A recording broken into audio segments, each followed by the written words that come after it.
আসসালামু আলাইকুম, শুভ বিকেল। হাই গাইস, আমরা এই মুহূর্তে আসছি ময়নিট ঘাট দোহার কেরানীগঞ্জ। এটা আমাদের পদ্মার একটি অংশ, এই ময়নিট ঘাট, যেটা বর্তমানে বাংলাদেশ সেনাবাহিনীর আন্ডারে একটি প্রকল্প পরিচালিত হচ্ছে। সেখানে না আসলে বোঝা যাবে না আসলে ঢাকার এই ব্যস্ত নগরীর পাশে এত সুন্দর একটি ঘাট আছে। এখানে আসলে প্রকৃতির পরিবেশ, এই নদী আর নদী প্লাস জনজীবন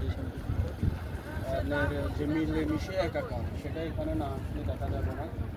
তো অবকাশ যাপনের জন্য আসলে তেমন সময়, অনেকের দীর্ঘ দূরে যাওয়া সম্ভব হয় না। এটা খুব টাকার কাছে, এখানে পরিবার পরিজন। আমার একটা নদী ছিল, জানলো না তো কেউ। ভালো এবং সুন্দর পরিবেশ। সবাই ভালো থাকবেন, সুস্থ থাকবেন, সময় করে চলে আসবেন। আসলে ঘুরার মজাই আলাদা। আজকে এই পর্যন্ত। আসসালামু আলাইকুম।